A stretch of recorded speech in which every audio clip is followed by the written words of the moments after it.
Good day, ladies and gentlemen. And here we are with Duke Nukem 3D. Now, the version we're looking at here is the only one that's available on the various digital storefronts. This is the Duke Nukem 20th Anniversary World Tour Edition. That's been kind of messed up by Gearbox. The sound isn't quite right. The controls are a little floaty. Really, what you're going to want to do with this version of the game is you're going to want to immediately stop using this source port and start using the eDuke 32 source port, which is a lot better and has been around a lot longer. But if you're stuck on consoles, it's still Duke Nukem, so, you know, it's still going to be good. And hello, everyone. It's going all right. It's just another day. It's really bloody cold.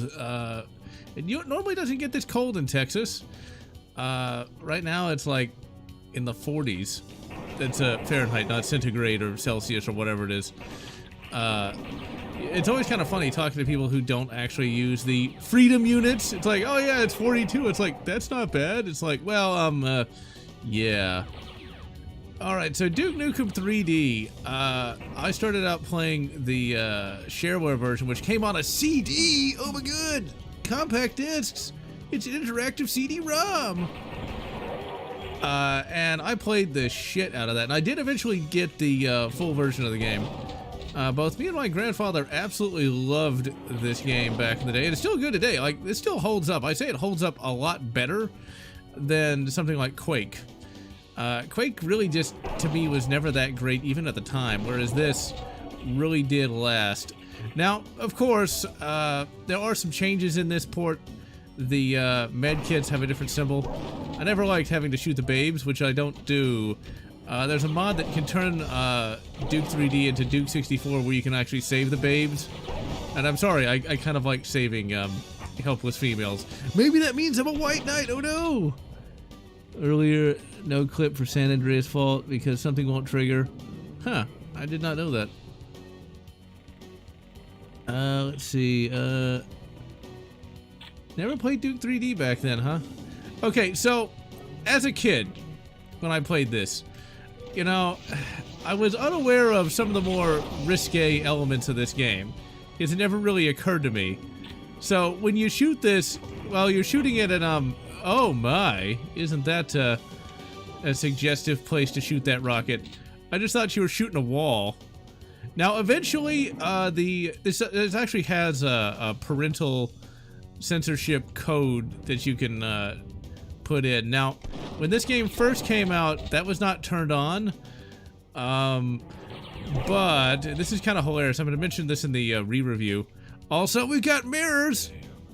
I'm looking good.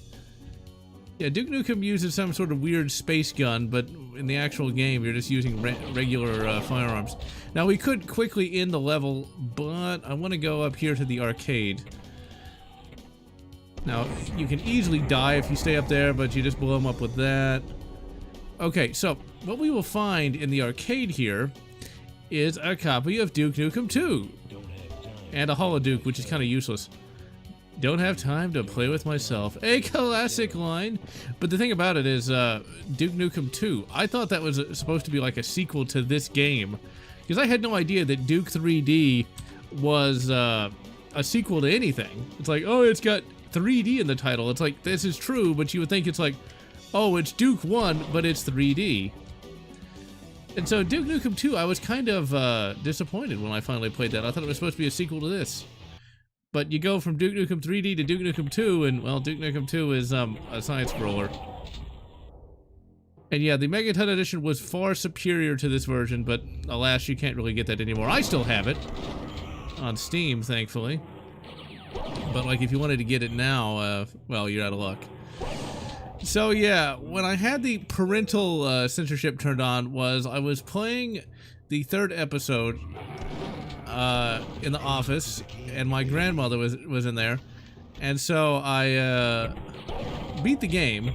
And when you beat the game, oh my, is YouTube gonna dislike that? I don't know.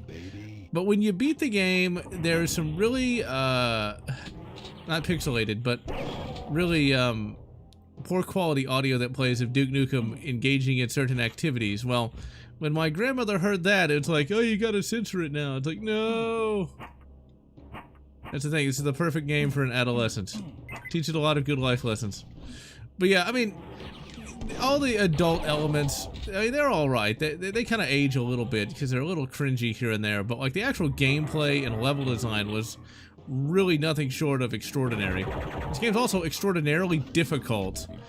Even on like the lowest difficulty, this game is tough. And as a kid, I barely was able to beat this game. Let's see. Always impressed by the level. And yeah, there was a huge degree of interactivity in this game. I mean, especially compared to other games of the era. Ion Fury isn't bad, or Ion Maiden, as it originally was going to be called, isn't a bad game, but it doesn't really have... It's not as fun of a game as this is. My only minor issue with this game is, the weapons just aren't quite powerful enough for some of the enemies. They take a lot of hits, and it can get kind of annoying, because the enemies do a lot of damage to you. Like, those pig cops can take you from, like, full health down to, like, 50% in just a couple of hits. Like, it is brutal, especially for a kid. This is far, far harder than Doom ever was. Like, you compare, like, regular difficulty Duke Nukem to, like... And that was supposed to kill him, well, that did. To, like, ultra violence. This is way harder. Now, normally, there's supposed to be an Octobrain in here, but I am playing this on a lower difficulty just for the stream. Copy of Lion, Son of the Forest this week. Very nice. That is actually a really good book. I gotta say, having the Lion come back has been a very good thing for GW. Because Robute Gilliam is just kind of boring. And look at that flame. That is a beautiful sprite. And speaking of beautiful sprites, we're about to go to the strip club. So, you know, at age 35, I have never had a desire to go to a strip club because, well, that seems really seedy and really kind of nasty. And speaking of kind of nasty, yes, Duke Nukem can urinate. And if you've got low enough health, he'll actually get 10 points of health. Now, this is supposed to be a prostitute. Oh dear. I think I wouldn't touch that with a 10-foot General Lotz pole, I can tell you that. Now, you can hide in there. Oh, crap. You little bastard. Now, you can hide in there and wait for them to all go in there and blow them up with one pipe bomb, but whatever. Okay, so this is one of the more infamous segments of Duke 3D. And it happens in the very second level, where where you literally go into a strip club. And, yeah, this was a big deal for 1996. Now, what's kind of funny about this, though, is I guarantee you today, the Twitterati would not be happy with this. Since this is modern YouTube, I'm not going to have her, shake the pixelated titties. I do not want to get demonetized. But yeah, pixelated boobs. Today it'd be like, oh, that is like toxic masculinity. It's like, no, it's not. It's a video game. It's a video game for adolescent young males that want to have a bit of a power fantasy. Although I don't know if Duke is really a power fantasy. I mean, he's no more... I'm being completely eradicated by this guy. Now, I could try to kill those pig cops, but I don't want to accidentally shred any of the babes. It still has a physical copy of Duke 3D. A price tag from PC World. How much was Duke 3D back in the day? I don't remember. Mainly because I never had to pay for it, because this is stuff my grandfather would bring home. Which, this is, I think, his second favorite game, if I'm not mistaken. He really liked Duke Nukem. He remembered Duke Nukem many years after he kind of stopped playing games. And I actually set him up with the much better eDuke 32 version of this on his little mini PC. I think, ironically enough, Quake was his favorite game of all time, and I have no idea why. Because Quake's fucking boring, but whatever. Alright, so let's grab the old shotty here. But, like, look at the size of these levels, especially when you compare to Doom. Like, this was... Duke Nukem was a whole generation removed, in many respects, from Doom. It's gonna be... Doom... Doom and Duke can kind of be seen as contemporaries if you don't know any better, but like Doom is very primitive compared to what this is. I mean, just the sheer complexity of the levels. Okay, if you shoot that person there, you can grab that, and you can even get this. Now, I look like I know what I'm doing here, but I only really know some of the secrets from the, and I am playing this with a controller. I know that people love Quake, but man, that game just gets boring fast. One doomed Space Marine. And yeah, this is true. Duke does not have a go-to gun at all. No, wait a minute. Why is he back in the past? I mean, isn't, like, Doom Guy supposed to be from the future? This game is supposed to take place in 2007, which, in 1996, seemed like such an amazingly far time in the future. I'll never forget, when I was a kid, there was a History Channel thing on steel-cased ammo. I don't know why the History Channel was talking about steel-cased ammo, but I remember, apparently, at least at that time, the U.S. military was going to go to all steel-cased ammo because apparently that was better for the environment. And it's like, in 2007, the Army will continue switching over. It never actually did that, but I remember when I heard that. 2007 seems so far away. And yeah, there was the white Bronco chase. Now, for those who don't know anything about the 90s or don't remember anything, O.J. Simpson was a big deal. O.J. Simpson was a very famous 1980s or 70s, I think, maybe, football player, and he eventually became an actor. That happens all the time. It's so easy to fall down there. I remember my grandfather got saved in a very inopportune time. Now, for some reason, this particular port of the game does not like to register when you pull off a jump. Because I should have made that jump. And Caleb Hicks, the new year is meh, but we're going to survive it. Sale the PlayStation Store back for $3. Damn. Let's see. Play the Terminator. And yeah, there is that. James Cameron thought about having O.J. Simpson play the Terminator, but he seemed too nice. Oh dear.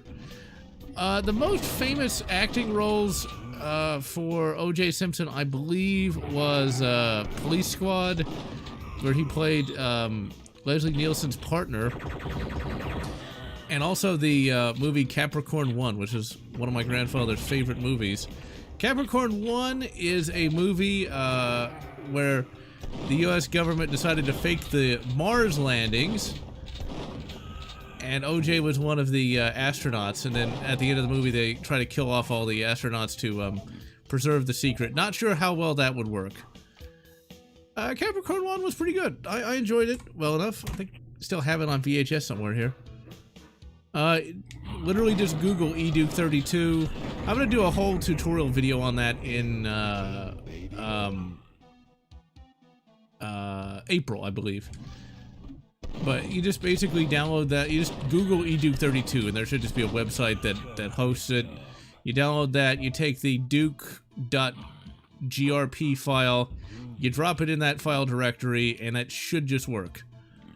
But it has. I will admit, it's been a long time since I've gotten eDuke32 working. It's just there for me, so I don't have to really think about it. The original release of the game, way too focused on Star Wars games. And yeah, I was a big fan of those games at that time as well. Especially Rogue Squadron.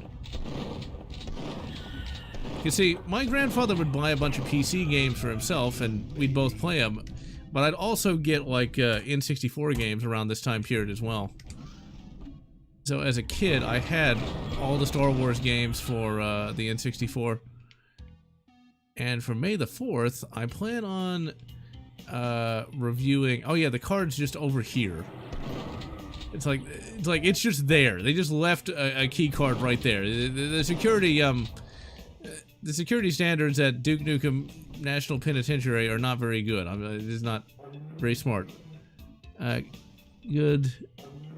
Yeah, I mean, he is like the main character of that movie, if I'm not mistaken. Now, this is one of those levels that if you don't know what you're doing, you can kind of wander around for a bit. Because it doesn't really explain what you're supposed to do. Okay, let's shoot that. Now we want to go in here and open up these things. I think the sub that we're going to find is a reference to something, but I'm not sure what. And yeah, Rogue Squadron is one of the great games for the N64, but there were so many good games on the N64. I was thinking about that this week when I was getting footage for the Battle for Naboo review that's coming out in May. It's like, I don't know if I would have... Oh, crap. Now, yeah, we want to go up here. I knew I'd forget what to do. Now, you can blow up those trip mines, but I'm not going to waste a rocket on that. So this is one of those things where, like, if you don't know where to go and you don't know what you're doing, you'd be kind of screwed.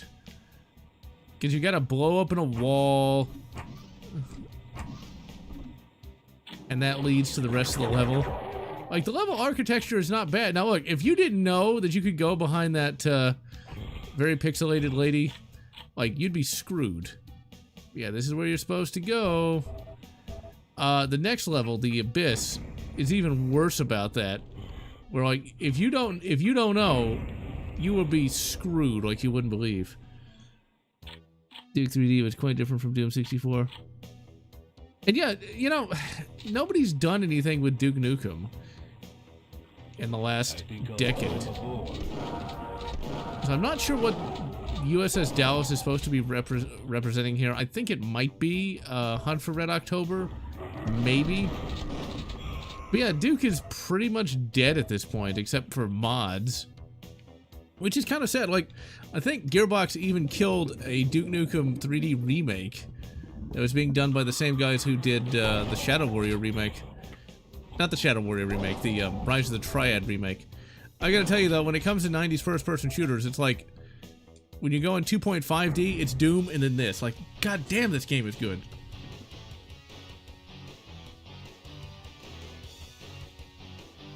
And yeah, I don't think you could actually make a Duke Nukem game today without there being a crap ton of bad publicity. It's like, it's toxically masculine and Duke Nukem's the real villain. Or can you imagine Woke Nukem? I mean, like, I would almost rather not have Duke than have him go woke. There's actually a parody video called Dirk Hug'em, which is sort of a parody of woke characters. There's actually a mod for, I think Left 4 Dead 2 that lets you play as that character, which I think is pretty hilarious. I gotta tell you, I don't really like Doom 64. I mean, I was fairly positive about it in a review I did ages ago, but like, Doom 64 is really not a game I come back to much, if at all. Whereas I can play Duke Nukem all the bloody time. I can play the original Doom all the bloody time. Really, Doom 64 is just too dark. They probably don't know how to bring it back without offending people. And yeah, I would rather have no Duke than bad Duke. Because there's no way, I mean, just look at how bad Duke Nukem Forever was, where they made Duke Nukem douche Nukem. I always liked the idea that Duke Nukem was sort of the irreverent first-person shooter hero. I mean, Doom Guy is, of course, super serious. Kyle Katarn is a little funny here and there. You know, Ranger from Quake, he's almost always super serious. Duke was the only guy that had any sense of humor at all. I did not need to waste that pipe bomb, but I chose to. Because it's my choice. Yeah. Let's face it, though. Any company that tries to make a Duke Nukem game will be canceled. I mean, they couldn't even make a fucking Harry Potter game without people getting offended. And, you know, even if the writer of Harry Potter had said something that was bad, which she really didn't, why would that have anything to do with the game? People are just fucking nuts. Sadly, Gearbox is... I don't know what Gearbox is even doing now. Because I think Borderlands is pretty much over. Now, if you didn't know what you were doing, or if you forgot like I almost did, you would not know that you need to stand here and wait for that little grapple thing to pick you up. Personal... It seems like an A-. Old Blood scores B+. The New Colossus is... I'd say New Colossus, in terms of gameplay, is pretty good. But goddamn, that story is terrible. Oh, crap. Let's see. Take it out, take it out! Oh my, I'm sure somebody said that to Duke Nukem. Or maybe not. Yeah, it's not as though the people complaining about these games ever actually played them. It's the same way with the comics pros and the like. They don't actually read the comics they complain about. Okay, I think I need to be back here. I think the biggest problem with the modern day Wolfenstein games is, yeah, they do take a bit too long with a lot of long-winded cutscenes. And yeah, I've seen and played a little bit of that 2001 leak of Duke Nukem Forever. It doesn't look bad. It's still not even remotely, like, finished yet. And I don't plan on doing a video on it until it's done. When it's done. Okay, that should have opened. One thing I like about the basic, like, lizard trooper or whatever the hell those things are is, they can do a lot of different things. They can teleport, they can fly, and they've got a decent number of animation frames, which is much more complicated than what the Zombie Man did in Doom. So you can't actually get the shrink ray until the later episodes, but you can get shrunk in this. You can die pretty easily too here.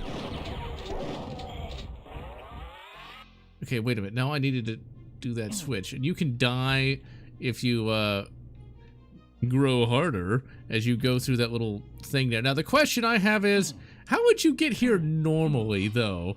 Like, do you have to get shrunk down just to get to that switch? That seems really complicated for that. Oh crap, oh crap. I'm running into walls now. Twitter complaining about 40k Rogue Trader because the game punishes you for being nice. Why would it not? Yeah, Old Blood is still pretty good, but I think when it comes to the modern day Wolfensteins, New Order's got to be the best, even if it's pretty rough in places, especially that slow start. But yeah, the first-person storytelling with BJ just kind of like being zoned out for like 30 years is a pretty neat concept. I need to play that game again. The problem with like Wolfenstein The New Order is it doesn't run well on certain graphics cards, which thankfully I have a NVIDIA graphics card, so it should run on this, but like if you were running like an RX 480 from a few years ago, like that game would just crash all the time, which was kind of annoying. It's one of those issues, like I can run a game from 30 years ago easy, but I can't run a game from like 10 years ago. And yes, Wolfenstein New Order is 10 years old now. I told you it would happen to you.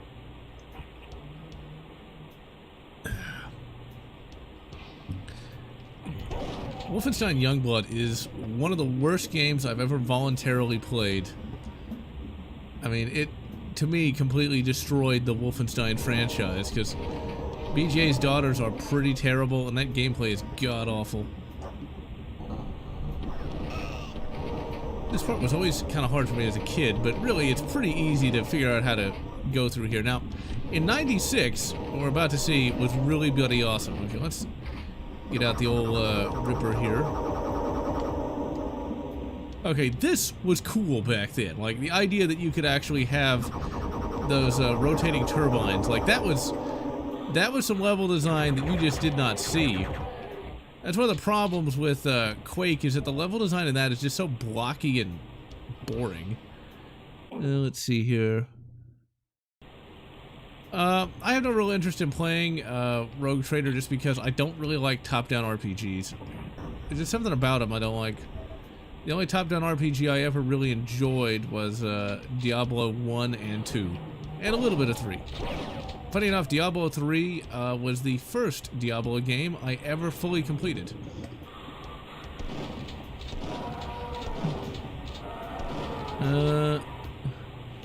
Yeah. I actually refunded my copy of Youngblood within an hour because I just could not keep playing that game. And that's not an exaggeration. It's not like, oh, it was the worst game ever. I'm sure there's worse games than that, but that's the worst game I ever voluntarily tried to play. Actually, we don't even need to do this because what happened to the jetpack? Oh, yeah, I lost the jetpack. You bastards. Prisoner Martyr. This for reveal of Indiana Jones and the Great Circle. I have not seen that because honestly I never really cared for the Indiana Jones games. I mean, I played the Super Nintendo one and that was really about it. Oh yeah, we want to go up here, I think. Now once again, if you don't know like these levels like the back of your hand, this could be a little difficult. Because the game certainly doesn't tell you where you need to go. It's like you wouldn't know that you needed to climb back up here, shoot that one button over there. Oh, come on, Duke. Learn to shoot. You bastard. Okay, let's try to not fall. It's one of those things where the controller works decently enough, but you definitely, but keyboard and mouse is definitely better. Developer. For modern audiences, yep, I'm not surprised. So what, Indiana Jones is gonna have like half his head shaved, he's gonna be wearing a tie-dye shirt? If we're lucky. If we're lucky. You see, the whole idea of modern audience is one of those things that it's made for an audience that doesn't exist. And so it's going to fail badly. No one wants to play that. Now, if you wanted to update Indiana Jones to be more, I guess you could say modern, or update the setting, then maybe you might get something good. But if it's for people that don't exist, yeah. And the day's been perfectly fine, I guess. As good as it's gonna get. The Army Men games, I've actually played the N64 ones. I've been wanting to make reviews of them, but they just keep getting put on the back burner. Like Sergeant's Heroes, Army Men World War, those are two of my favorite Army Men games back in the 90s. I really liked Army Men World War. I played the shit out of that. It's not really it's kind of an RTS, but kind of not. It's weird. Okay, so we want to go over here. Now this is a level that can get very confusing towards the end, where you just fall and takes place between Raiders and Last Crusade. Of course it did. The problem with Indiana Jones is they just have to keep creating this retroactive continuity, which I absolutely hate. That's one of the things that was great about the expanded universe, is the Star Wars expanded universe, that is they actually expanded out from the movies. It's not just, oh, this is an interquel. It's like, there's only so much that Indiana Jones was going to be able to do in that amount of time. Let's see, Indiana Jones was good. Huh. We'll see. I'll have to look at that at some point. 20 years since Halo 2? Holy crap. How did that happen? Now, I never played the original, like, Army Men 1 and 2. I only played the World at War 1 and the N64 games. That's it. I've kind of wanted to play the other Army Men games, but just haven't gotten around to it. Okay, let's quick save again. Doom 3 and Half-Life 2 will be 20 years old. Good God. See, I'm going to be 35 in February. Never getting Indiana Jones. I guess it's kind of funny. Like, that's kind of a microcosm for real life. Like, Indiana Jones has sadly not gotten nearly as popular as Star Wars. And some would think that Indiana Jones is a more approachable thing, but Indiana Jones, to a certain extent, is much slower than you would think it is. In many cases, owing to the fact that it's more of an older style of movie. Like Star Wars, for a movie coming out in 1977, is pretty amazing in that it just goes from scene to scene to scene. There's not any wasted time, whereas Indiana Jones can kind of meander a little bit. Kind of like the early James Bond games. Not James Bond games, James Bond movies. Ugh. Some of the early James Bond movies can really drag on, especially that one with all those underwater scenes. Like, good God, hurry it up. The rocks won't fall down when I activate the plague. That's weird. So give him the plaque. You look slow, not a COD or Wolfenstein clone.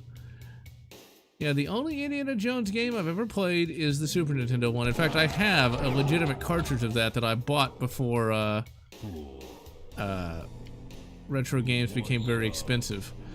I got that from a half-price books for the princely sum of $10 whole. Alright, so you would know, once again, if you didn't know what to do here, when I got some footage for this new review I'm doing on this game, I'd actually forgotten how to do this. And this is definitely one of those things that, like, you do need to have some idea, because I make this look easy, but do you know that you have to get shrunk down to get out of this room? You might think you have to run and jump over there, but you can't. What you have to do instead, save, is hit that, and then jump over here in time to do that. In time to jump on that rising platform. Nope.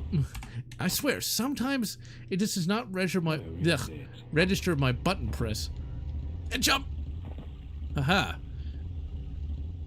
It's just one of those things. If you didn't know, you'd be kind of screwed. Okay, so we get zapped, and then we can get out of the room. Now, if you cheat, for some reason I can't get cheats to work on this. If you cheat, you can actually find a hidden message in that little shrink ray room up there, and it'll say you're not supposed to be here, level lord, which as a kid, it was like the coolest thing ever, but now it's kind of just normal. It's right up there. I don't know if you can see it from here. No, you can't. Now, if you fly up there with like a jetpack, you'll also see it. Do I have a jetpack? No, I don't. Oh well. You play the old Marvel games on live stream one day. One day I will stream some more Duke Nukem mods, and maybe that 2001 game when it's finally done. And I guess I could stream some Marvel-based content at some point, like those Spoderman games. Just haven't really thought about it. Okay, if you've got like really good speakers, you can deafen yourself, because like this reverberation is really loud. Okay, I seem to have gotten turned around a little bit. Oh wait, there it is. Like I said, if you don't know what you're doing, you would be screwed. So apparently, the plot for Duke Nukem here is the aliens are trying to like mine out all of Earth's resources and also capturing the babes. Like, one of the problems with Duke Nukem is there's never any concrete Duke Nukem lore. It's just Duke Nukem's awesome and you fight the alien bastards. I mean, as the Space Marines say, when they ask why slay the Xeno, it's like, well, why not? You know? No one steals our chicks. It lives. Japanese cards are cheaper. That's always kind of weird. I don't know why they would be cheaper. I guess because they're not NTSC or something? YouTube channel had like 200 subscribers and lost them again? Wow.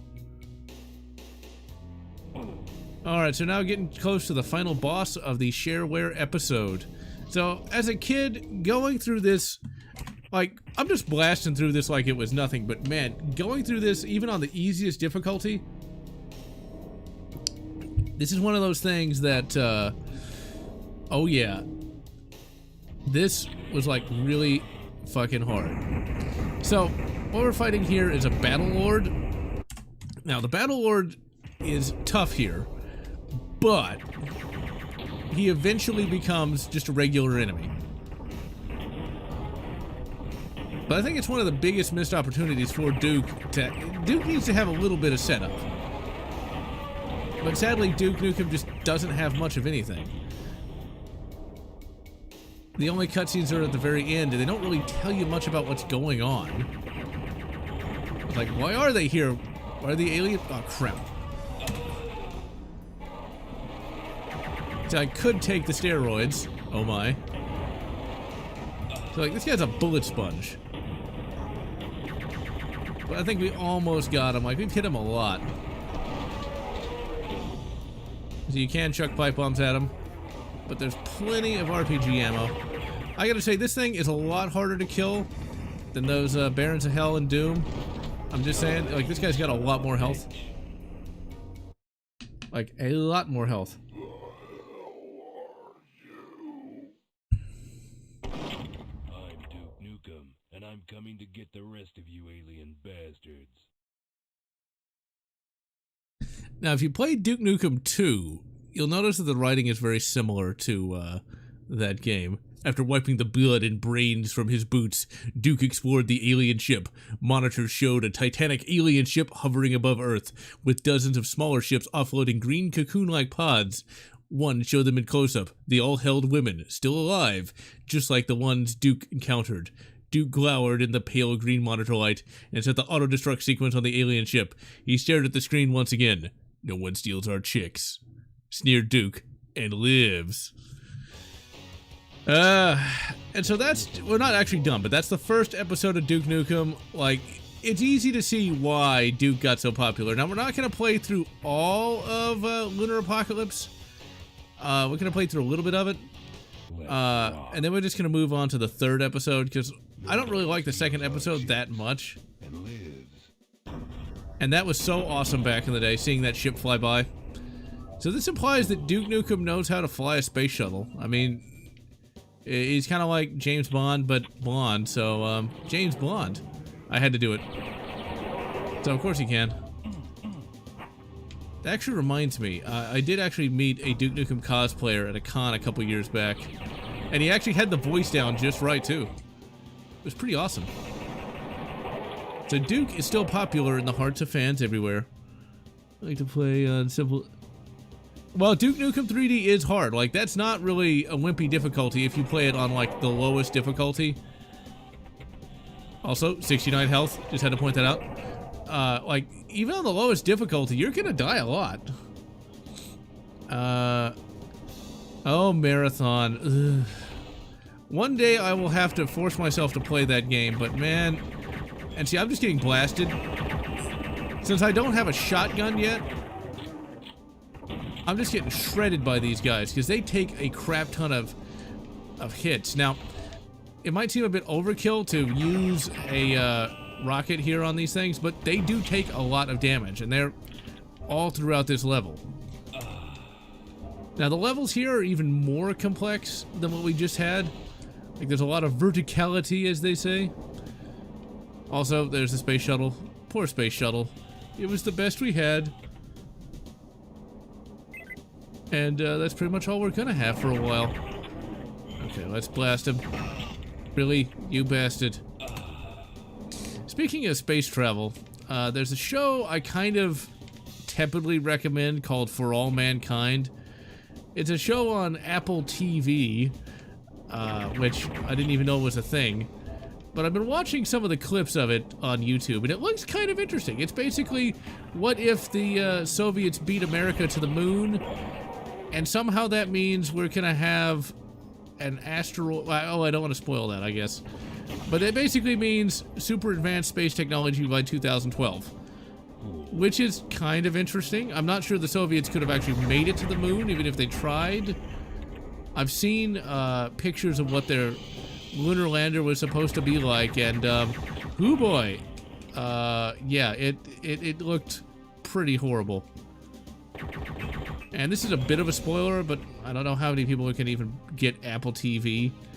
But apparently North Korea makes it to Mars by 1995. As the old meme goes, press X to doubt. I don't foresee North Korea making it to Mars by 95. That seems very unlikely. Okay, I forget what that did. I think that opens up... Yeah, that's what that does. Okay, Marathon is boring, yes. Indiana Jones... Hate on the original Indiana Jones trilogy. I don't know, I mean... I never really got into Marathon. Now, the reason I never got into Marathon is that was for the Apple Macintosh. And I was a stalwart Windows man all throughout the 90s and today. The only thing I ever used a Mac for was, I think, I had an iPod Shuffle once, I think, but I don't think it ever worked. Alright, let's go over here. Holy shit. I don't know what just happened. Something got squished. We got the Devastator, which... The Devastator... Oh, crap. Constructicons unite! Form Devastator! What a mess. You bastards. Like I told you, this game gets hard. This is on the second easiest difficulty. The second easiest. And you got these bloody suicide drones and everything. And another one of those bastards. Now, we've got like no ammo at all now, so we basically need to run and get through this door like that. Yeah, we're out of ammo. I can kick at him. We can be dick kick him. Yeah, so that's that's the second episode. It's fucking rock hard. This third episode's not any easier. We're going piece of cake. It's time to kick The ass. Soviet lunar lander reminds me of that submersible that went to explore the Titanic. Yeah, it's really small. It has room for one guy. And yeah, I don't really know how, like, the reason why you'd want to have a two-man crew for any kind of space travel is what happens if the guy gets sick, gets hurt, or something, you know? Now already we're starting to see some new enemies, such as these little, there's also sharks that are attacking. We got some of those little slime enemies. Now that guy right there with the chain gun, he's all throughout the game now. And yeah, he's basically the ogre of Duke Nukem. Like, he takes a lot of damage, dishes a lot of it out, but he's not as annoying as the ogre from Quake, just because he can't just shoot off like grenades that bounce around like an asshole. But that first episode is nice and easy compared to the rest of the game. But even as a kid, I was able to fully complete all 3 episodes of Duke Nukem, which I don't think I did for Quake, because I think Quake bored me to tears.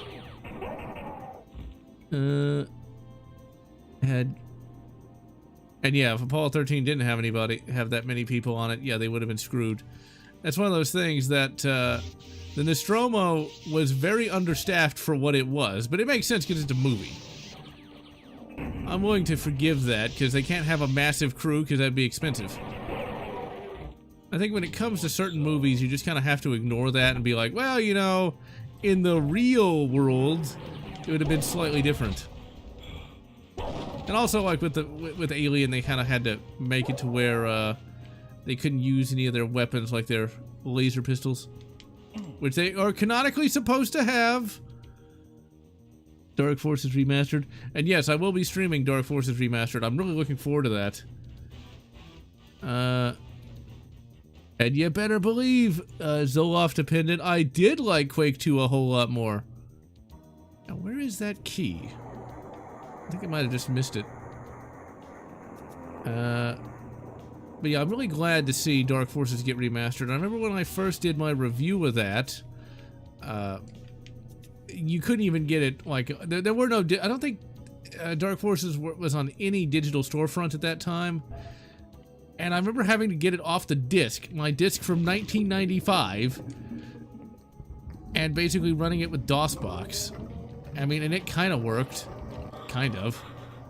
And there was a source port card called Dark XL that mostly worked for like half the game, and the other half didn't work.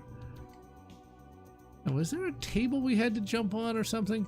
There it is. That's what I thought. Yeah, I just never really liked not being able to save the babes. It's just one of those things. I'm gonna be white knighting and simping all day long. I have to call my wife's boyfriend. No, but seriously, for me, you know, I don't like to see babes of any variety get harmed, but oh well. You know what? War's hell. And when we're fighting against the reptilians, the Clinton Foundation, I assume it's the Clinton Foundation, I couldn't really tell you. I think these are like the sectoids in all seriousness, though. And yeah, I'm gonna stream that, review it, and all the rest so that everyone can know about it. Because Dark Forces is a really good game. The worst levels, though, are the sewer level, because the sewer level is always terrible. And the one where you gotta rescue Crix Maydeen. Like, I could never navigate that bloody thing. It's all mazes. But the rest of the game is pretty great. And Kyle Katarn is a damn fine character. There we go. Let's see. And hello, Riley Flaming Wookie Cookie. Are you excited for the new Alien movie coming out? Oh, I'd like to be excited, but I remember when I got super excited for Prometheus. I was like really excited to actually see a alien-derived movie in theaters, and it turned out to be absolute trash. Duke Nukem sings. Sadly, Duke, not so great at that. Now do your Big the Cat impersonation. And yes, John St. John, the voice of Duke Nukem, did actually voice Big the Cat from God damn it. Let's go back. Here we go.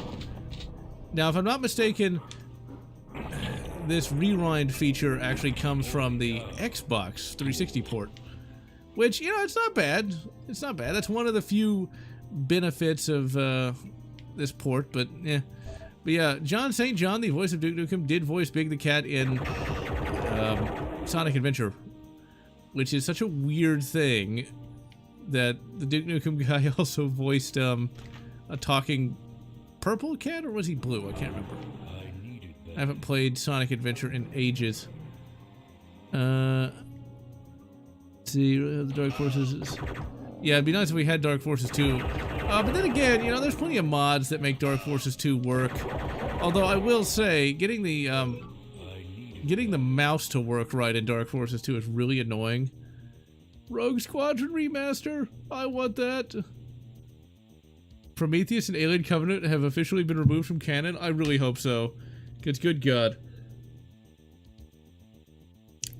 I mean, I have not seen Alien Covenant, but I've heard it's far worse than even Prometheus was. Prometheus was, oh my. Is she just gonna keep dancing and not even take the money? She needs to have an OnlyFans account. But anyway, body counts aside. Yeah, the big problem with Prometheus is it was just, very pretentious. Like, and I've watched pretentious movies before. I've seen Memento. People who are really pretentious when it comes to movies love Memento. For those who don't know what that movie is, it was a Christopher Nolan movie. I think it was his first movie, if I'm not mistaken, and it's basically about a guy who has a bad memory, and his wife gets murdered, and he's trying to solve his wife's murder, but he can't remember it. It's complicated, and it's done in like a backward style. Okay, I think we have to open up that door, and I don't remember how to do that. It sounded like this weird backward style.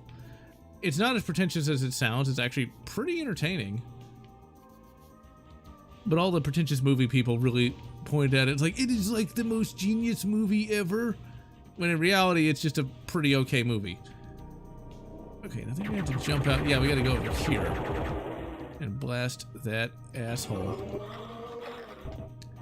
I think we then open that up. Covenant was worse than Prometheus? That's just terrible. How bad the Halo series was. I'll tell you this. I would rather watch Last Jedi on repeat. I haven't even seen that movie. I'd rather watch that on repeat than the Halo series. I watched that Halo movie series, or not the movie series, the TV series from start to finish. And it was terrible. Like, it was just the most poorly written trash. Like, did we need to see Master Chief's ass? I mean, come on. When you think of, like, Master Chief, you know, you want to see his, like, stoicism. You want to see the fact that he can barely empathize with human beings. No, we don't want to see any of that. We want to see his ass. We want to make Master Chief into Master Cheeks. It's just so sad. So sad.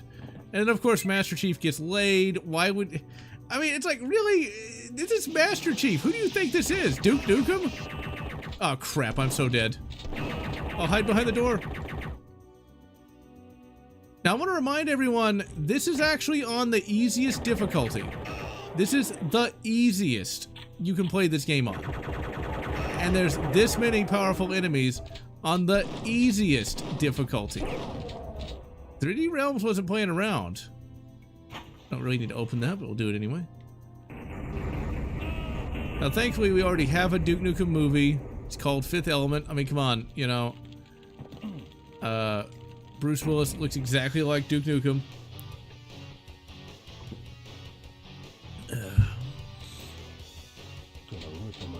Let's see. The end of seasons. And yeah, Halo is pretty much dead. I mean, here's the sad part. Really? You bastard. Here's the sad part about Halo. We are now at a point where Halo is more or less the Disney Star Wars of gaming, because when 343 Industries bought the series, or I don't know if they bought it, or I forget exactly how they ended up with the Halo franchise, but consider, if you will, there is no, there we go, there is no overarching plot line to the Halo games anymore. Halo 1, or not Halo 1, Halo 4 was, you gotta stop the Didact. Halo 5 is Cortana's evil now. Halo 6 is, we've got, you know, Shaggy Thanos. I mean, that's exactly what they were going for, was a Thanos-style character. And, like, they went nowhere with anything. It's really quite sad what happened. The original Halo trilogy was all about, you know, surviving the Covenant onslaught, and each game led to the next, whereas, like with Disney Wars, there's nothing. Because consider Disney Wars, you know, you have Force Awakens, they take out the Star Killer base. Last Jedi is kind of nothing, I think. And then Rise of Skywalker is, here comes, you know, Palpatine, he's back. No foreshadowing at all for that. It's just, yeah, we're all kind of screwed. Even Duke Nukem had better continuity. At least Duke Nukem Forever, how bad it is, at least follows on from this game.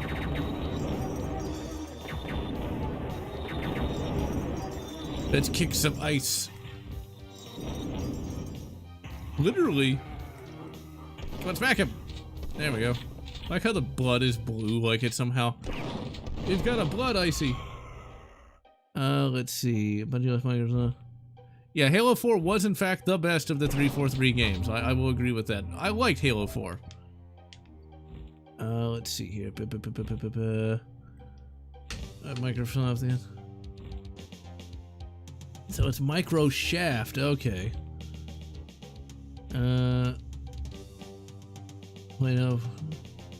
Yeah, Halo 5 to Infinite is such a major thing. Like, Cortana's the ultimate villain. Oh wait, no, she's gone now randomly. And now it's like, I forget what the main villain's name was, like Bruticus or something, that no one had ever heard of before, and somehow this guy was able to defeat the UNSC and the Swords of Sang Helios. Like, really? Come on, people. It's like, we're just gonna pull this villain out of our asses, literally. And you're gonna like it. I like how we've got Remington shot shells. Sadly, Remington has since died. Film critics rated that movie so highly. Yep. They got paid a lot of money to rate that movie so highly. And then, of course, all the simps had to say how great it was. Because if you don't like it, you know, you don't like females or something. Which is so stupid when you consider that there's been female heroines forever, you know? It's like, especially in Star Wars. I'm going to review a comic very soon where Princess Leia goes on her own mission, and it's a major driving focus of the entire bloody thing, and even is able to beat up a Mandalorian. Oh yeah, this is a puzzle, I think. I forget how this puzzle works though. It's opening a door, I think. Okay, this doesn't tell me anything. Ugh. Halo 5 fans never got the conclusion. Halo Wars 2. I've never played that, so I don't know what that story was even about. Okay, so what does that do? Oh, we need to open up door number 1. It's door number 1. It's number 1. Door number 1 is not opening up for some reason. Oh, here it is. No? Okay. First off, let's smashy that chair. I keep hearing something do... Okay, let's do that. Did that do anything? I'm confused. Oh, there's all the doors. Right. Okay. I didn't know there were multiple doors here. It's the door to December.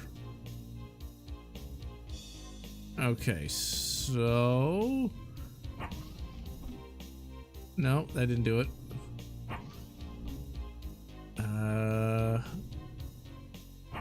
Will that do it? Yes, it did. I totally knew what I was doing. It totally wasn't luck. And ho, Spicy Monkey. Oh, crap. Why am I being hurt by this room? Oh, it's the red carpet. Not the red carpet.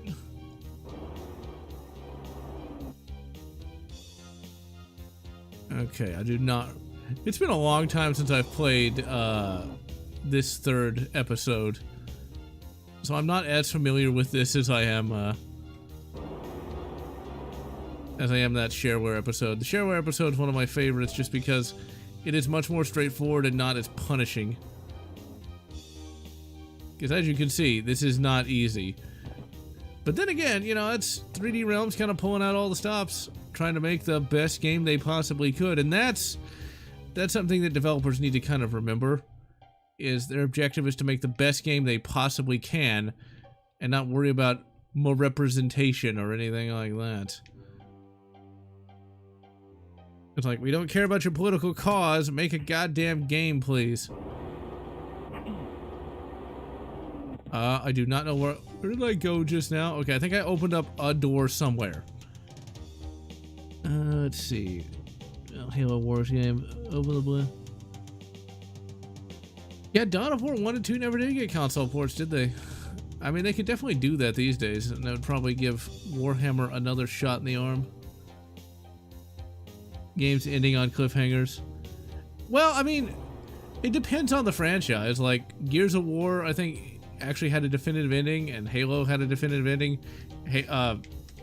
Mass Effect had a definitive ending. But yeah, they love those cliffhangers because they want more of that money, I guess. Well, I don't guess, I know. Okay, let's chuck that.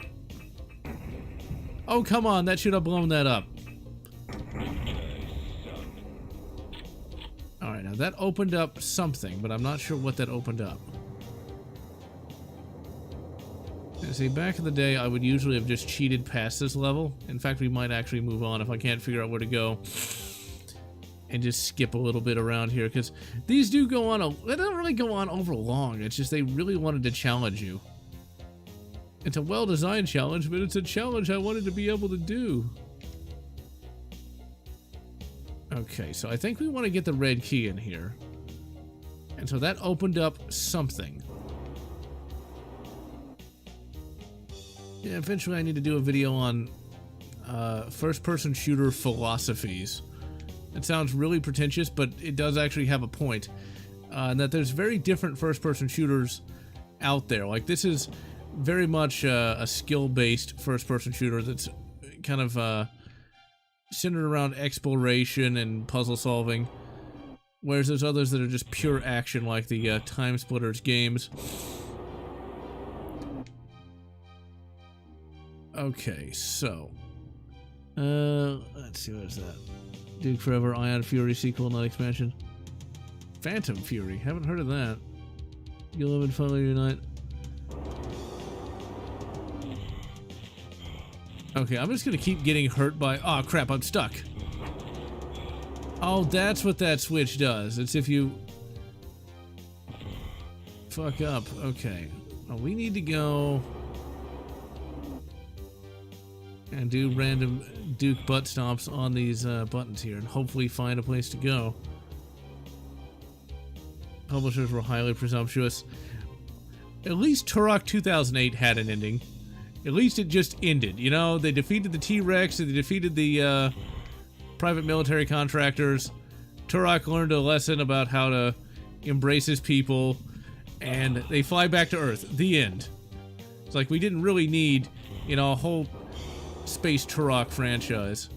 Although I'm sure that Disney would have liked that. Okay, fuck it. We're just gonna move on to Flood Zone here. Actually, no, we're not gonna do that. We're gonna go to movie set. Yeah, We're gonna keep it on piece of cake. It's goddamn, this game is tough.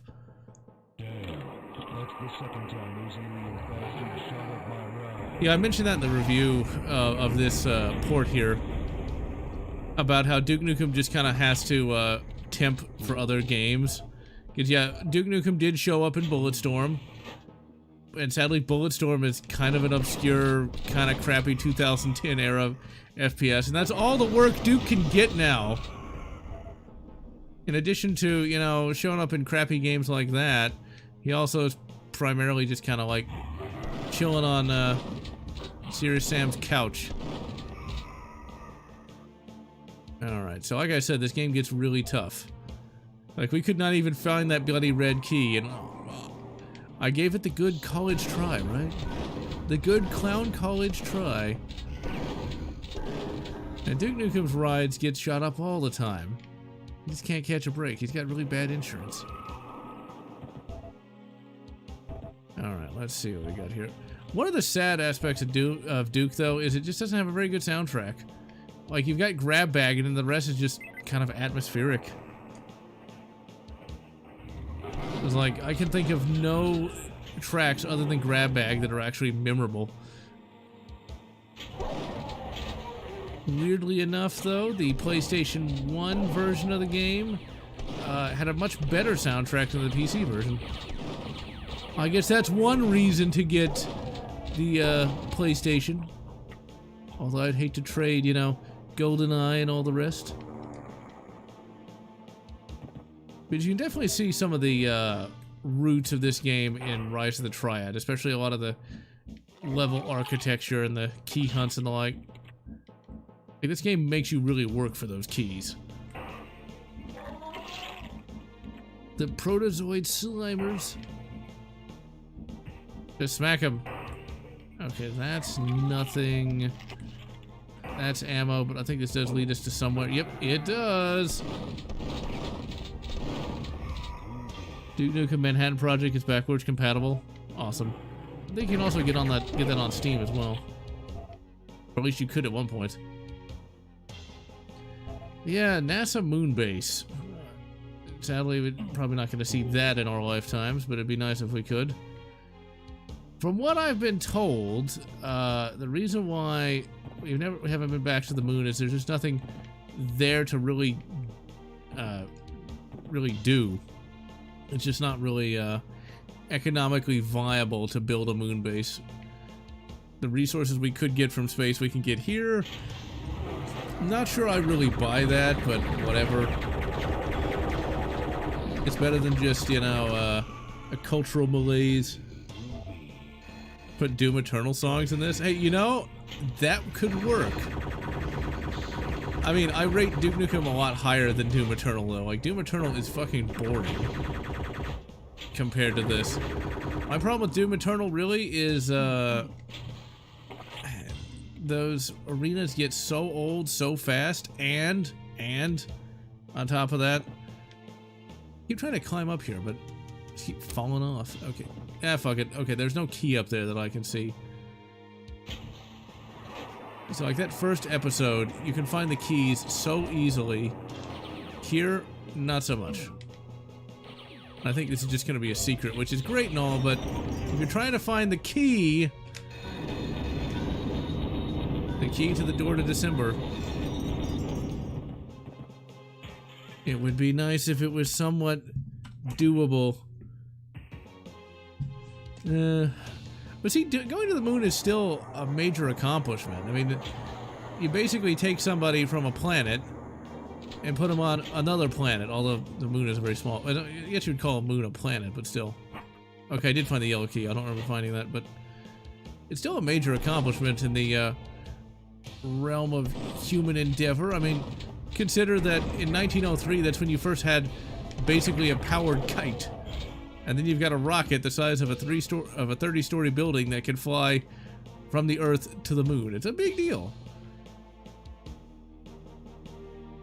But yeah, there's really not much to do there if no one has the will to pay for it. There were a few things in that show, For All Mankind, that definitely come off as fanfic, though. Like, Ted Kennedy wins the presidency. I'm not sure that would happen, but whatever. And of course, everything gets, shall we say, much more woke, much faster in that universe, which, once again, I'm not so sure that would happen in real life, but whatever. Oh crap! That's a battle word. That's a I told you that became a normal enemy. Save. Quake 6, huh? Oh god, they're not gonna make Ranger woke, are they? You can see, like, I wouldn't mind a female Quake character, but you know, it'd be like, you know, all these overly masculine heroes, they just can't appreciate me. It's like, I'm sure. Bulletstorm somehow became the go-to game for hipster gaming critics. I mean, Bulletstorm wasn't bad, but it wasn't bad. I'm not gonna say it was good. It wasn't good either, but it was just very much a game, which I guess I need to review at some point.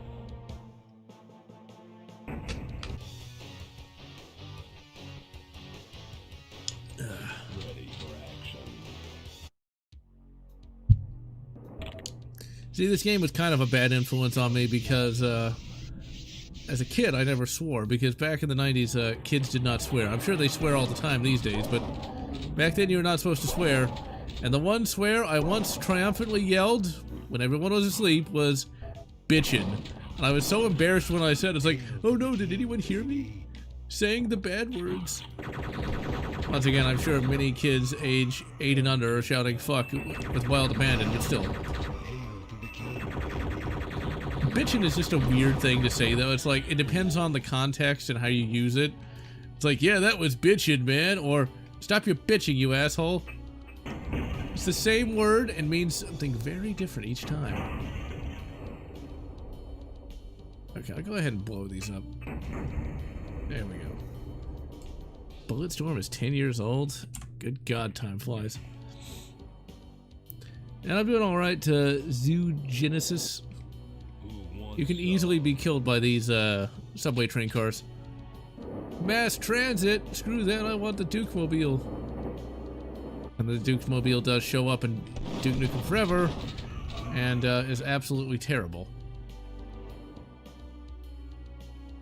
And is a really boring fetch quest. Okay, let's go ahead and save. I do think we have to jump down here to open up a door. Yep, there it is. And I'm gonna get smacked. Oh, that was so lucky.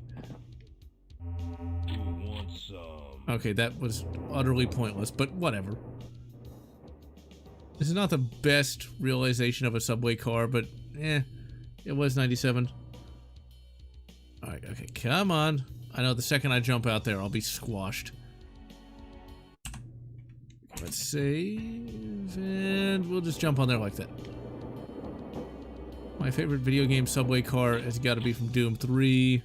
Doom 3 really was a pretty big leap in graphics. I mean, that game still looks good. At least it looks good to me. Still a better game than Rage.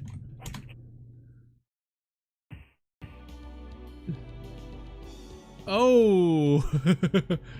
Hopefully you didn't get into too much trouble saying that. I mean, that's all pretty tame by today's standards, I'm sure, but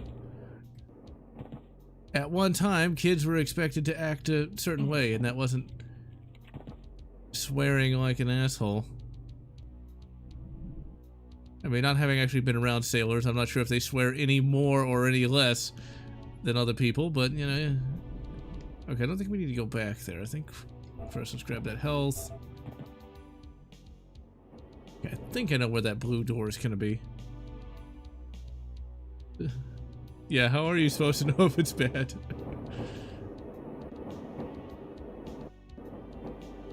Yeah, there we go.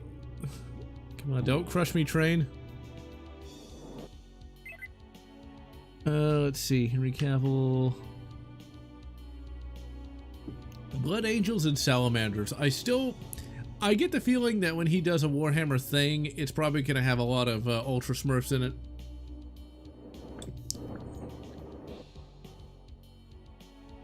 Quake style graphics. As technology gets cheaper, I imagine we'll start seeing indie games start using Doom 3 graphics in early 2000s.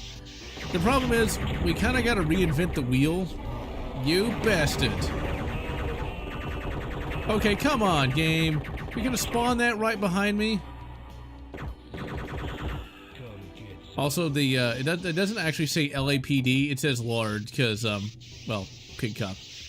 Oh, yeah, he does spawn right behind me. Sorry, babes. The game is forcing me to do that.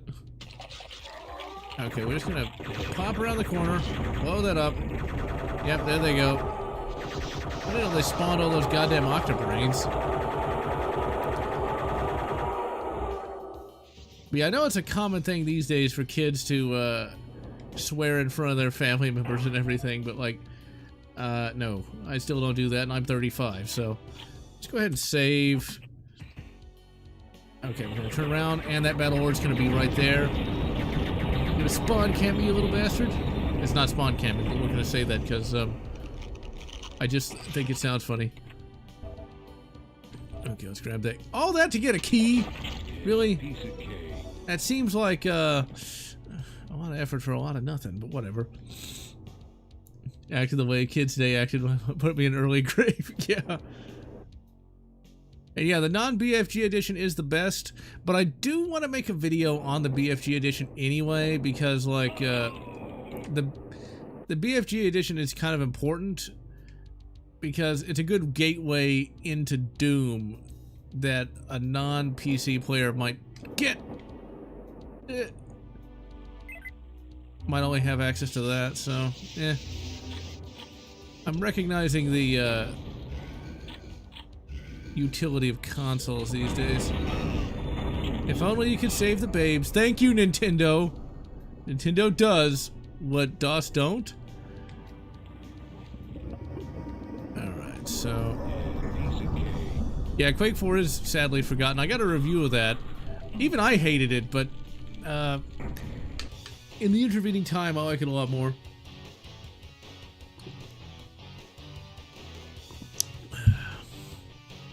Having kids, but if I do, yeah.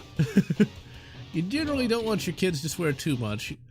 And, see, my thing, actually, let me read that first. You got a full co-op campaign. I think you can play the Xbox co-op campaign with, there's an emulator that lets you do that. I've never gotten it to work or really tried because I can just play the PC version of that, but I think you can get that to work. X-Link Kai, I think is what that's called. Although that might only be for the Xbox 360. But there may be a way to get that to work. Because the Xbox version of Doom 3 is a little different. The levels are a little larger in some respects to accommodate two players. Let's see, where was I?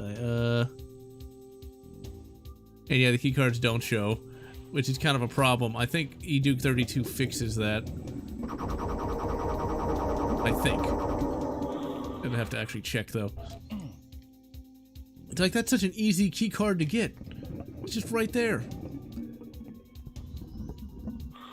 But, yeah, that's the one thing that parents really need to do today is actually instill, you know, values and, you know, morals into their kids. Because then they could use screens all they want and not be easily led astray by assholes on TikTok.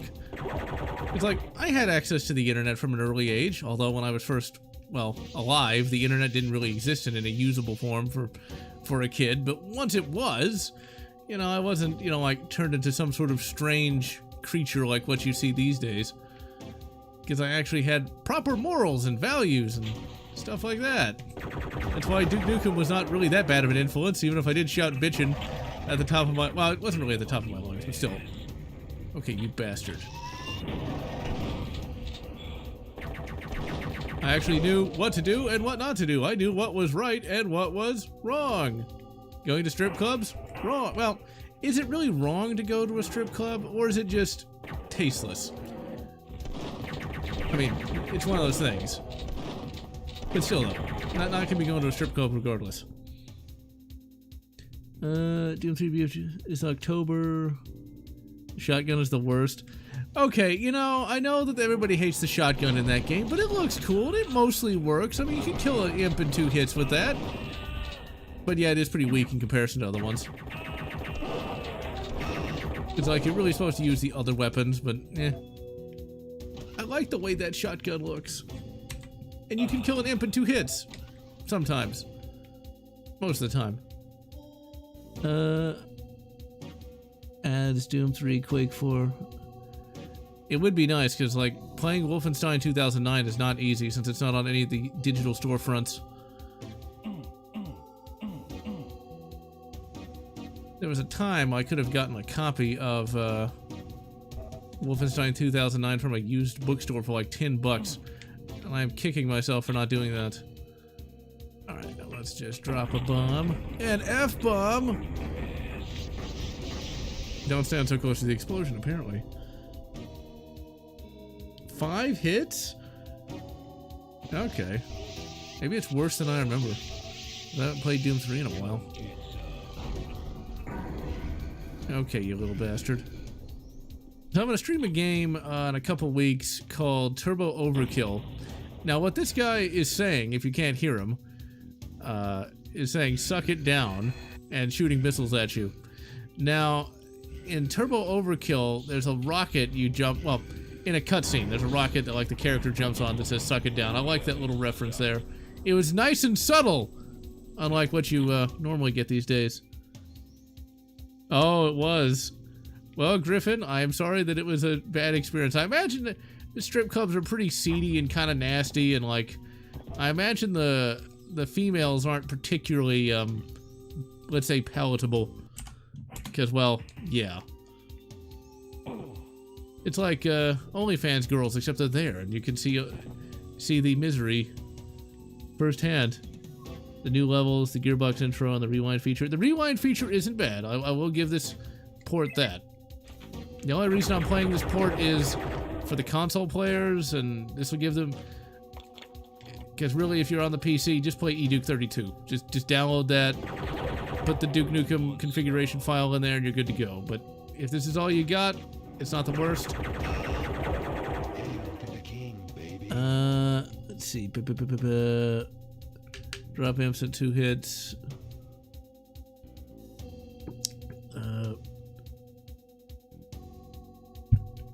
Oh, they ended the backwards compatibility team? Wow, that's crap. So yeah, strip clubs just... Today, I would never want to have to pay any female for, like, attention, you know, or be around a bunch of, well, other guys when in a situation like that. Just, it seems very, yeah, unpleasant. I mean, I can see why OnlyFans is popular, because you don't actually have to go anywhere, but still, why would you want to pay somebody for attention? That seems really, unpleasant. Especially when there's plenty of actual proper females out there that you don't have to pay them to pay attention to you. Well, we're good, right?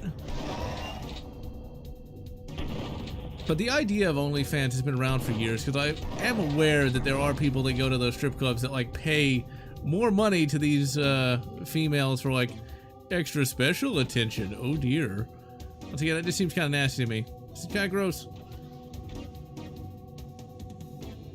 I mean, it just seems kind of, you know, I'm good not having to deal with that kind of stuff.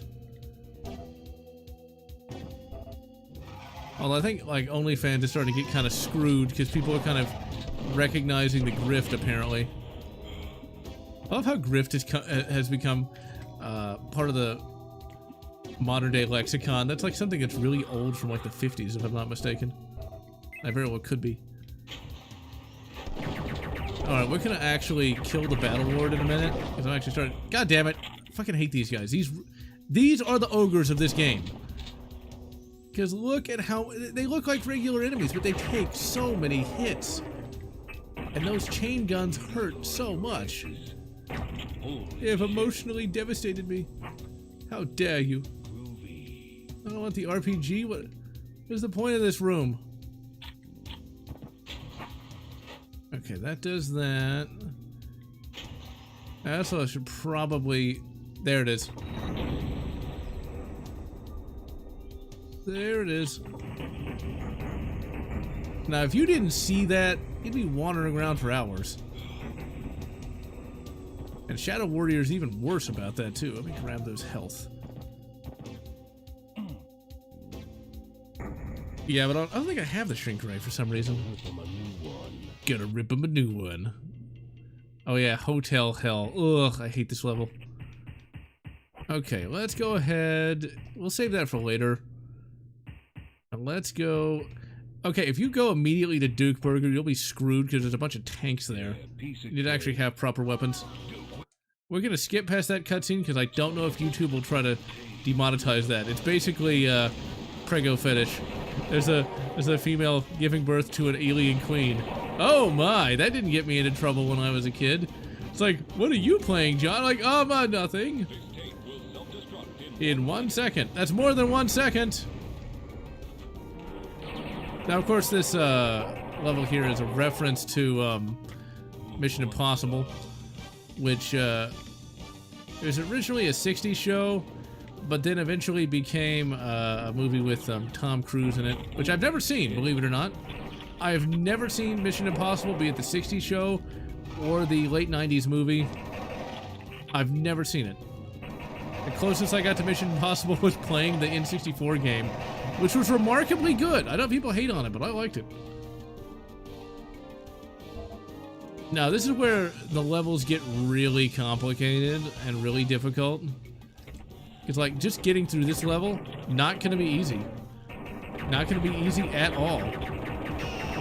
Especially because I'm getting blasted by that fucking chain gun guy. I know that they're still making them to this day. I think, like, the latest one did some major numbers because it wasn't woke or poorly written. The biggest thing about woke, really, is woke is a synonym for bad writing. It really is.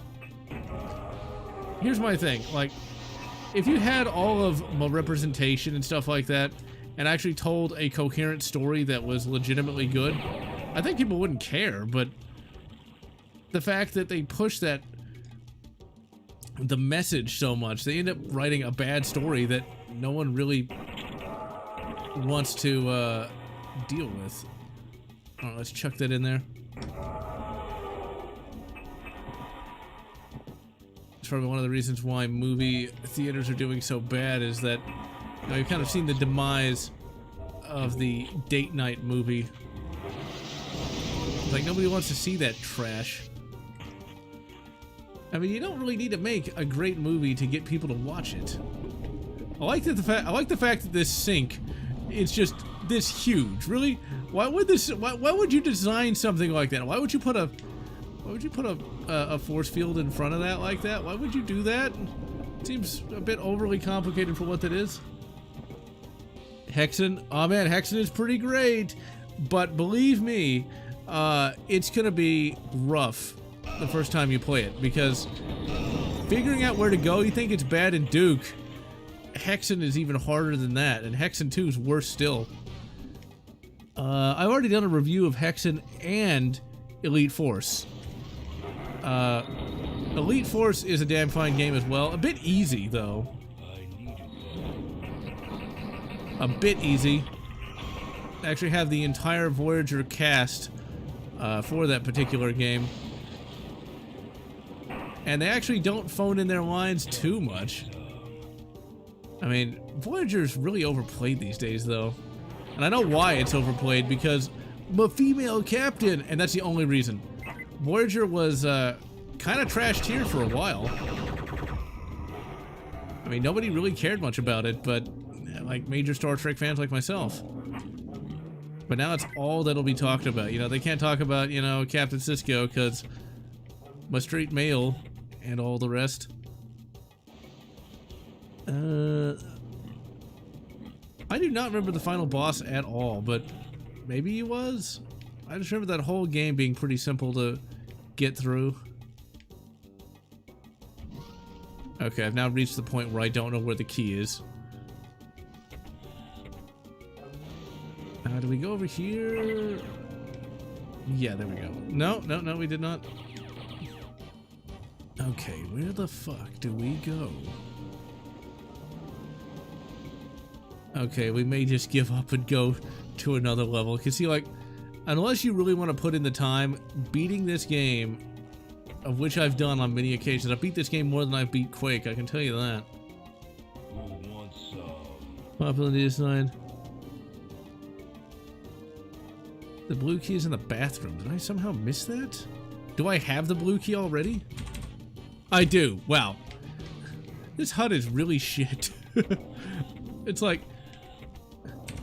You know, let's turn that back on. Yeah, I don't have as much screen real estate, but at least I'll know if I have the key.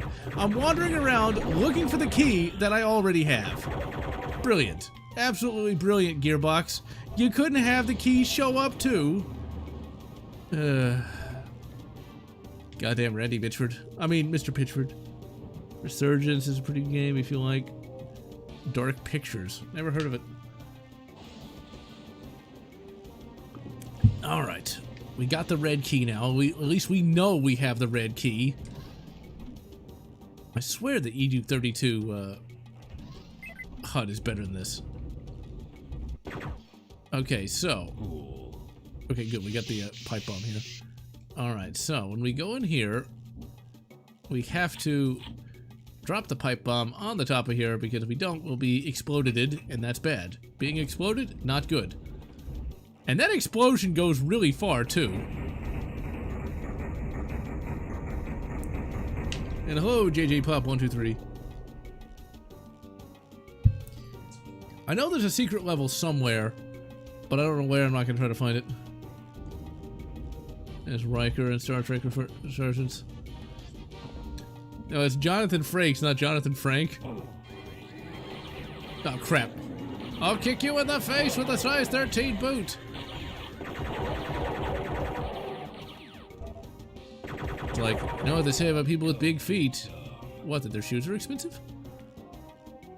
And zap. Okay, now this puzzle is probably not that hard. Yep, there we go. And that opens that up. Okay, you got this giant computer, right? And inside that computer is a open or locked switch. I have to ask the question of why would you design anything like that? I'm kind of confused as to why anyone would design something that, yeah. Ah, those old beige boxes. That just has a switch on it. And once again, these are... Now, this is a reference to The Man from U.N.C.L.E., which is sort of a James Bond parody of sorts. Now, theoretically, this might lead to that secret level. It might not. I don't really remember where it is.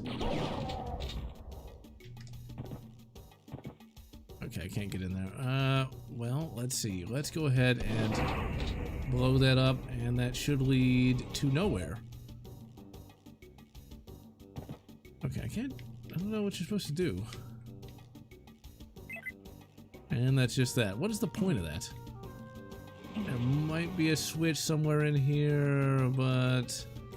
Smashy, smashy! Okay, here we go.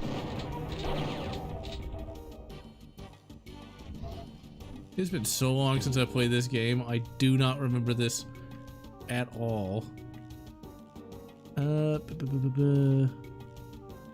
TNG episode from season 1. Oh, I never was a big fan of Telltale games, though.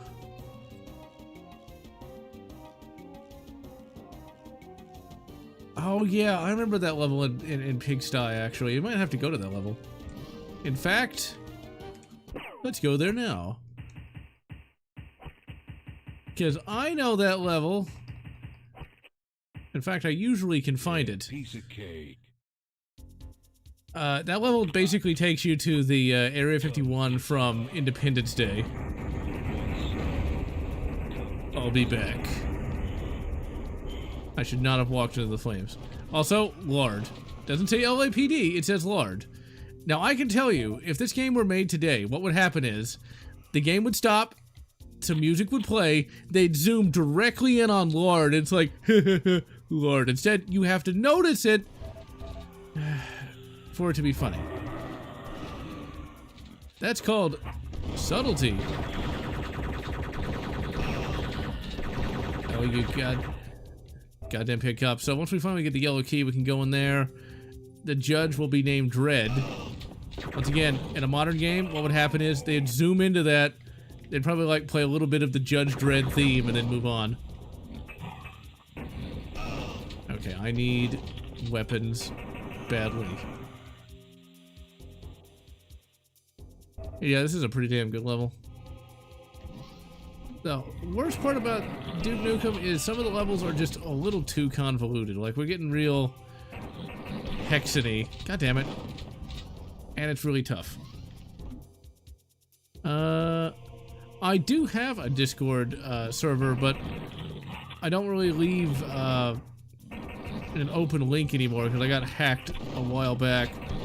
And so I'm very paranoid about adding new people to it because I'm like, do I have to make another one?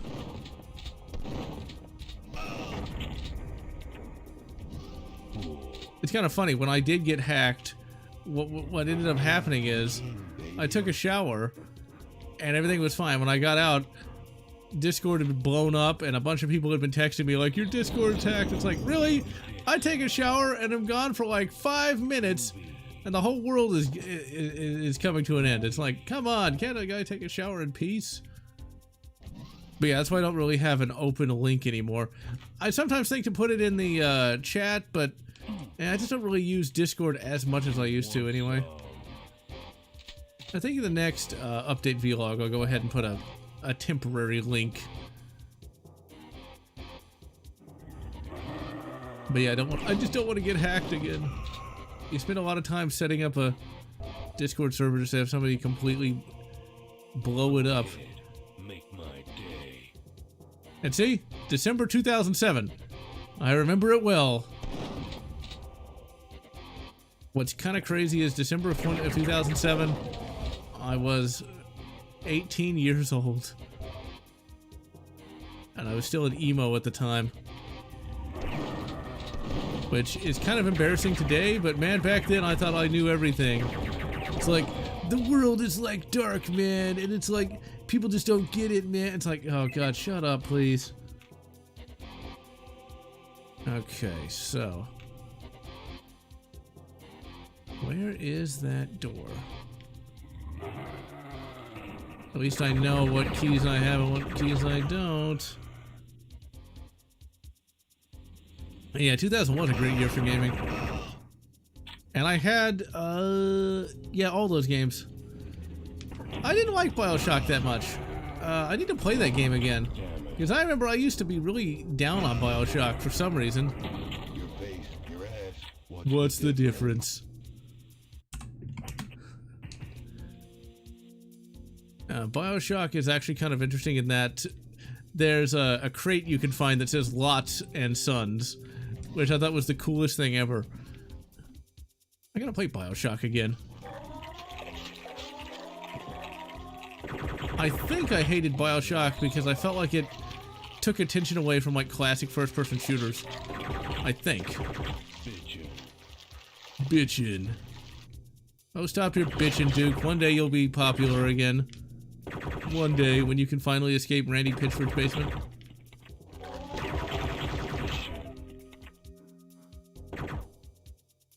You know, I have the orange box, but I don't like Half-Life 2. Didn't like Team Fortress 2. I played Team Fortress 2, but I didn't like it. So, yeah. I liked Half-Life 2 Episode 2 though. I thought it was great. But just most of the Valve stuff I never liked. And that's why I will never do a video on Half-Life 2, because I know I'll get swatted if I do. It's like, how dare you not like that game? I mean, when I did the review of Rage, oh man, I got flamed for that so bad. When I so much as said that I didn't care for Metroid, when I said that I personally didn't like it, like, I'm sure it's a good game, but I just don't like it, I got flamed so hard for that. What a mess. It has a lot of great references in this level. We'll find Judge Dredd soon enough. So wait, did the police have a bounty on Duke Nukem here? I thought we were supposed to be like the good guy here. But then again, like, can you imagine like these pig cops, you know, sitting down and like doing paperwork? And yes, that was actually censored. You couldn't say that in 1997.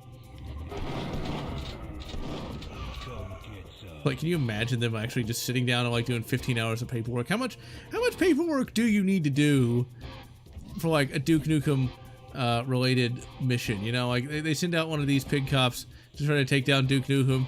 They fire their shotgun like twice, and they've got like 2 years worth of paperwork to finish.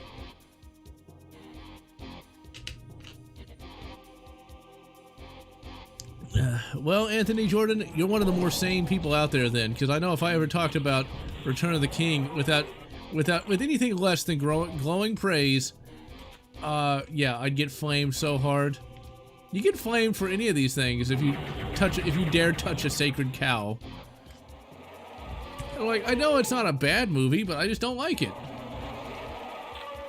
When I do my video on the ancient gods, look at that comment section. You know it's gonna be bad. Really? Battlelord, you're gonna shoot me in the back like that? Okay, first, let's kill that guy.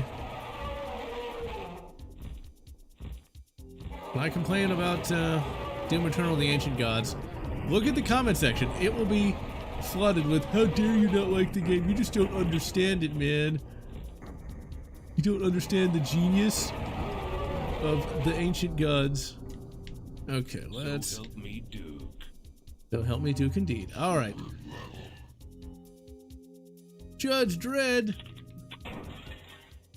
Sadly, Judge Dredd is going woke. They defund the judges for some reason. The Bridge of the Enterprise D does show up in this game, but it's in the second episode of the game. And so I don't think it's actually hard to find, but the second episode is even more punishing than the rest of these. The Phantom Menace. Oh man, I talk about the Phantom Menace in the update vlog. Where I'm like, I hated the Phantom Menace as a kid too. Like, it was my childhood. I was 9 years old when that movie came out, and I thought it was god-awful. And I still do, to this day. Like, I didn't jump on the prequel hate bandwagon. I was there from day one. And I even read the book. I read the book before the movie came out, and I thought the book was great. I just hated the movie. The actual story for Phantom Menace isn't bad. It's just, it's not a very good movie. I will say it's better than any of the sequels, though. It is better than that. That's not a high bar to reach. You're not like to. I actually, in the Tag 1 review, I mentioned the reason why I dislike Doom Eternal is you don't get enough ammo drops, and you don't get enough ammo drops, and when you beat the crap out of enemies, you only beat out health, you no longer beat out ammo, and so you're always chainsawing enemies. It just becomes a tedious mess. I will say that the youngest Anakin ever needed to be was like 12. Having 9-year-old Anakin is just annoying. It's like, really? This little kid is gonna do all that? I don't buy it. I don't buy it. I don't care if he's a Jedi or not. And the arguments used for like some of the stupid stuff in Star Wars, like, well, laser swords, it's like, you know, but we still need some degree of eternal consistency, okay, people? The fun part attached to it, the pod race, Coruscant, Battle of Naboo.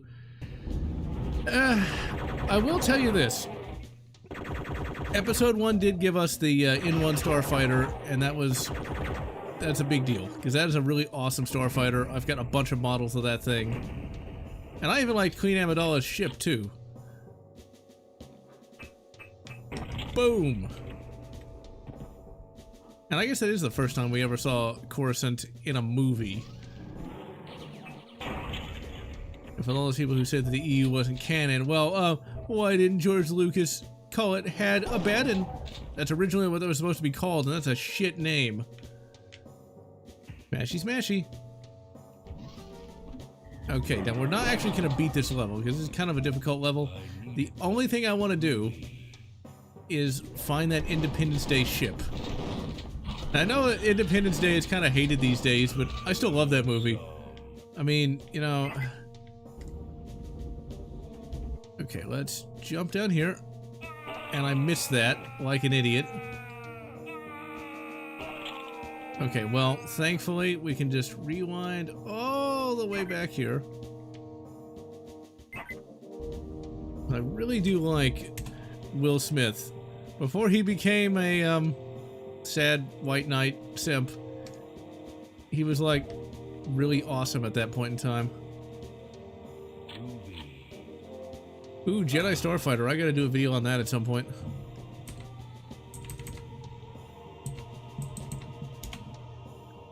They hated. And yeah, Independence Day was great. It was a fun movie. I think it's because it was just, it's very much kind of a self-aware movie that it's supposed to be cheesy. It was my grandfather's favorite movie. He loved that thing. I still got it on VHS. I mean, you've got Will Smith and Jeff Goldblum. You can't go wrong with that. I don't know how many times I watched it in the 90s. Alright, there's the Independence Day spaceship. Which is a pretty cool design. I've got a model of that. I even have a model of the City Destroyer, and I still have, to this day, I still have my, when you bought the Independence Day toys, they came with a disc. I still have my disc to this very day. Alright, so we're gonna go ahead and kill the Cycloid Emperor. I haven't read the Independence Day book. There was actually a whole book series. Well, there were 3 books. There was indeed an Independence Day expanded universe. Believe it or not. Okay, we need to grab that, and we need to blow up the Duff Blimp. Yeah, there it is. And bap. Sadly, all the cheerleaders will probably get evaporated by the Cycloid Emperor here. So this is the battle that got the parental controls turned on, so I could no longer see the females, which was probably a good idea. Probably, although adolescent General Lotz was not happy with that. I mean, these days you can get explicit books in school libraries, which I don't know how many kids like seek out these, you know, weird, you know, books that all these progressives want in libraries. Like, they're not really progressive. All these psychos want in school libraries. Like, how many kids go to the school library? It's like Star Wars, nah. Star Trek, nope, we're not going to read that. No, let's read, like, oh, what was that one? There's like one about child prostitution. Let's read the child prostitution book. That's what I want to read. I don't want to read no Harry Potter. I want to read that. No, I don't think anybody's actually reading that, but I guess the idea that that's in a school library, that's bad. Don't get me wrong, that's bad, but I just don't think, like, kids are gonna seek that kind of stuff out. I mean, I know I didn't. As a kid, I was always trying to check out all their Star Trek books, of which they didn't have that many. That's something that's kind of sad now that I think of it. I remember the school library used to advertise the Star Wars books and the Star Trek books. Like, it was hard to get. God damn it, fucking Cycloid. Yeah, poor Will Smith. I don't know if it's really poor Will Smith, but yeah, Will Smith decided to be a simp. Like a bad simp at that. Like simping for that woman that he's married to that is more... that was more in love with a guy that she barely knew than him.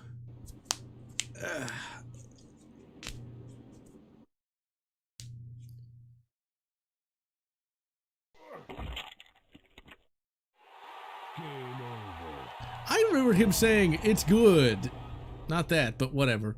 My name Okay. is Duke Nukem. Okay, so this is what got me in trouble as a kid.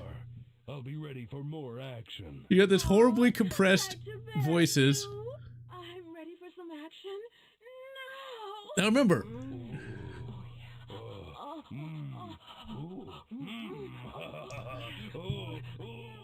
that's pretty tame by today's standards, but imagine, if you will, you're like a kid and you just beat Duke Nukem. Okay, let's go to Warp Factor. I think that's where we'll find the Enterprise D.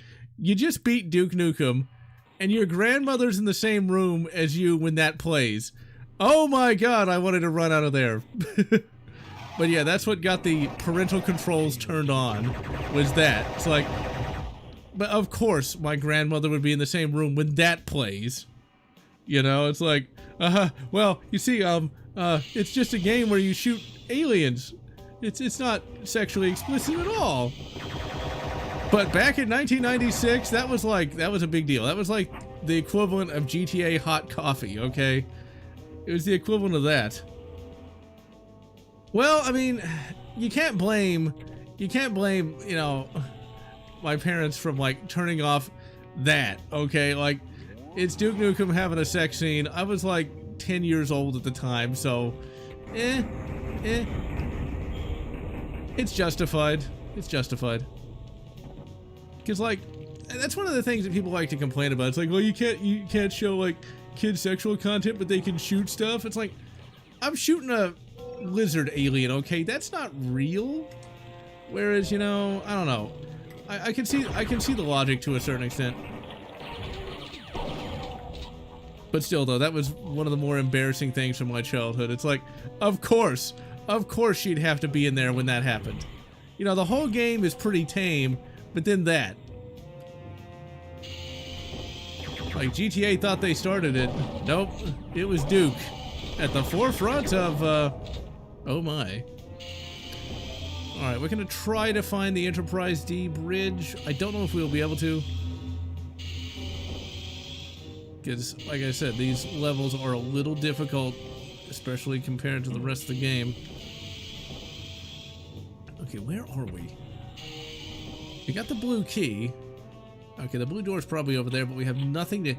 We've got nothing to set these trip mines off with. You can't just shoot them. Okay, maybe you can. I don't remember you being able to shoot those. Well, you can't just shoot them. Immediately shoots them. Okay, so we're not going to be able to do that. That was a great idea, but one that didn't work. The TARDIS shows up, huh? Okay, we can't just jump in there. Okay, I have an idea. I'm not sure if this will work, but we're going to try it anyway. Nope, it didn't work. Yeah, you do have a map. There it is. I'm not a big fan of this map. It's a little confusing to me, though. Okay, let's... Nope, I'm not going to be able to go up fast enough. Oh, my. Okay, we can't... Nothing over there. That's the armory. Literally just one little alcove. Okay, is there anything in here? Maybe we missed a weapon or something? No. This is nothing. It's just armor. Hurry, you little bastards. Okay, so we can't get through there. That sucks. Okay, maybe this does something? Nope, all that's gonna do is get a suicide drone after me. I like how it growls every time you shoot it. Okay, so there's nothing in here and nothing over there. So I probably have to set off those trip mines. The unfortunate fact is there's no way for me to do that without dying immediately. Let's see if I can do what I think I can do. Nope, I couldn't do it. I thought I'd be able to make it through there.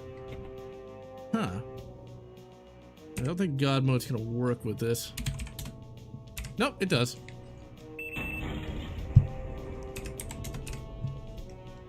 Alright.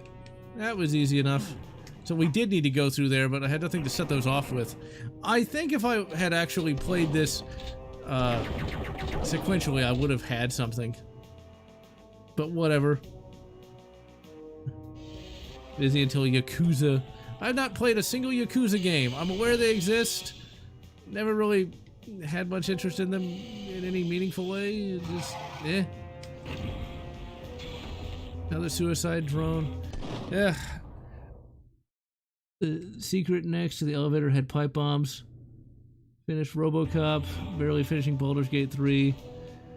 Yeah, there's so many choices these days. You can't just really get obsessed with the game anymore because you got to move on to the other million games you haven't played yet.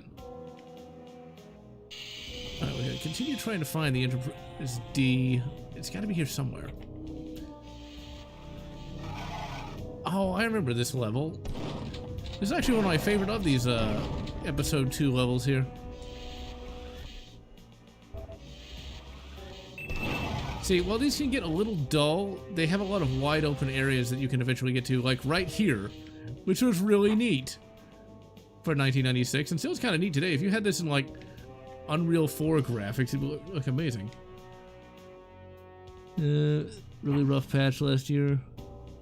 You know, Baldur's Gate 3 is a game that I have no interest in. I just never liked the D&D universes. I don't know why. It's just they never really appealed. Often. And yeah, that's the thing. Like, I will play... When it came to, like, even games I really liked from the modern era, or the mostly modern era, like, say, Mass Effect. I've not played Mass Effect nearly as much as I've played Knights of the Old Republic 1 and 2. It's just so easy to move on to the next thing, to get excited for next product. Oh my god! The chain gun guy. He's woke, he's got a nose ring. Okay, for anyone who is young, getting a nose ring has got to be the dumbest looking thing imaginable. You know, I don't know why that's popular now. They just look so stupid. And now that they have the woke connotation, it's just even worse. Like, you don't look edgy, you don't look heroic, you just look silly. I have played the KOTOR restored content mod a grand total of once. And I didn't even get to the restored content. Something kind of distracted me with that. Not all females do. That's the thing. It looks like it because of TikTok. Let me tell you from personal experience, there's still attractive females out there. Although admittedly, you've got to look a little harder than you used to have to. It looks bad enough, but the center part of the nostril getting pierced. Yeah, it's... Somebody thinks... People think that's a great idea, but... Yeah. Just please, people. Pierced ears is fine. Oh crap, not the Battlelord. I told you they came as regular enemies.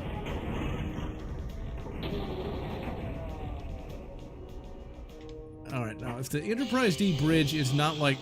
If you don't find it like a couple minutes, I'm just gonna call it a... No, wait a minute. Could the big D bridge be over here? It might be over there. Might be. I can like have a vague recollection of that. The blue hair stuff is also kind of yeesh. Although, I will admit, I have seen some people pull it off. I actually know someone quite well that is able to pull that off. Like the only person I've ever seen pull off blue hair without it looking cringy. I think it's not here. Damn it, I thought it was over here. No, there's the space shuttle. I could have swore it was on this level. Oh crap, fucking suicide drone! Get away from me, suicide drone, nobody likes you.